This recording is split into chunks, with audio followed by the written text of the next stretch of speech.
today's video, I'm going to be going over my experience with an OB-GYN and why after 30 weeks of pregnancy, I finally decided to switch to a midwife. What's up guys, welcome to my channel. My name is Michaela and I am a pre and postnatal certified fitness coach as well as a health and lifestyle vlogger. Today's video, I'm going to be talking about my experience with an OB-GYN and why I finally decided to switch to a midwife. I'm a big believer that it doesn't matter at the end of the day, whoever you go with, you should feel supported and confident with your labor and your pregnancy with that care provider. This was my biggest complaint with my OB-GYN is I never felt like this with her. She was so impersonal and so rushed every appointment, even from the very beginning. And as my pregnancy progressed, it actually got worse and worse. This was very discouraging to me. And at one point, I even asked my husband and he was like, yeah, you know, she's really rushed with you and she did not answer your question. If my husband is saying that to me, then I kind of feel like there's more of an issue than me just being dramatic. When I went to my OB-GYN, I would say like on average, she would give me like 5 or 10 minutes and then I'd be done with my appointment. And I'd sit there and wait like 20, 40 minutes just to go in and see her sometimes. And to only be given 5 minutes, it kind of felt like, what the heck? And also, if you guys are a new mom, you guys are gonna understand this more than anybody, but you guys are gonna know that that first trimester is seriously so rough. It's overwhelming. And as a new mom, at least for me, I felt like all I wanted was that support. I just wanted to know what was normal. I wanted to be listened to. Weeks after weeks of going to her, I never felt like that with her. And to give you guys an example, I had COVID like a year ago and I've lost my taste and smell. And ever since being pregnant, I got really bad food aversions. I couldn't figure out if this was normal due to pregnancy or if it was a food aversion to COVID. And I tried to ask her and she interrupted me and then was like, yeah, you know, just kind of wait till after the first trimester. All right, let's go get you on that table. Let's do your ultrasound now. I just never felt like she really gave me the time of the day to answer my questions. I want to tell you guys, after going to my first appointment with my midwife, it was beautiful. I had failed my gestational diabetes test. I've had a lot of anxiety over it. And I remember talking to my OB-GYN about it and she was super impersonal with me, kind of was like, yeah, this is what's going on. And I was like, look, I have a lot of anxiety about that 3-hour test and I don't feel comfortable doing it. And my doctor kind of just looked at me and was like, no, you have to do it. You know, my first appointment with my midwife, I went to her and I'm serious. I talked her ear off for probably like 10 minutes straight about everything that was going on in my mind about my family history and my diabetes test and why it gives me anxiety.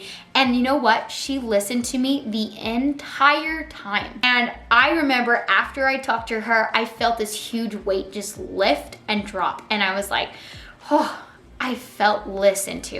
And after 30 weeks of my pregnancy, of what I felt like was normal, to see and have the other side was amazing.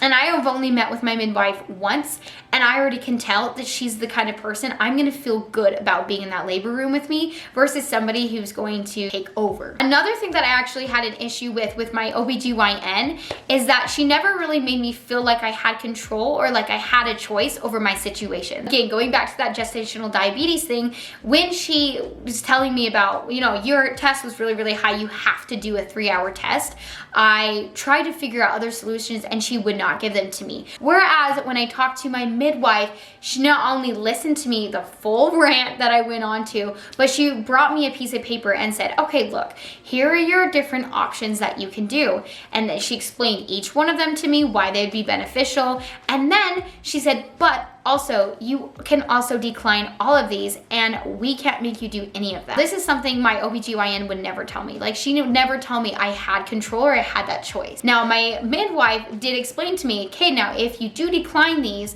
you know, here's the potential risks of not doing this further testing, but it's your labor, your baby, your control, your body. And at the end of the day, we will support whatever you choose to do. Not only was I listened to, not only was I being heard, but I also felt like I could control or have somewhat of control of the situation.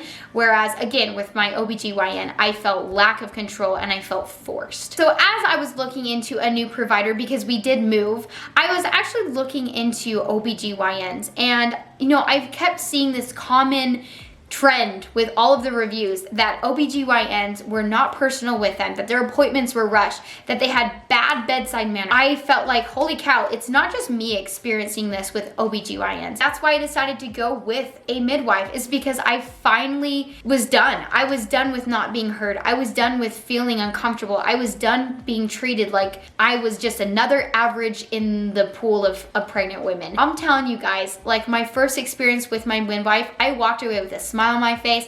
I walked away feeling confident in my decisions.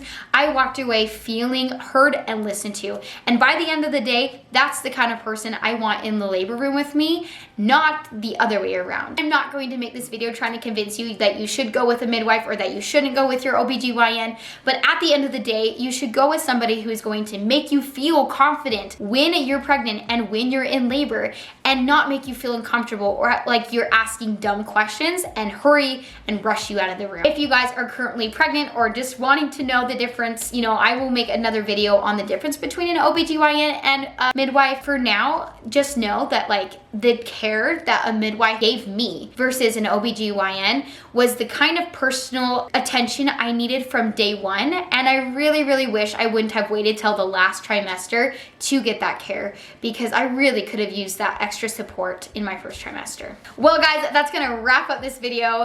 I'm gonna go ahead and end it here, but I just wanna say thank you guys so much for watching this video. Give it a thumbs up if you guys enjoyed it, and don't forget to subscribe down below. We will see you guys in the next video.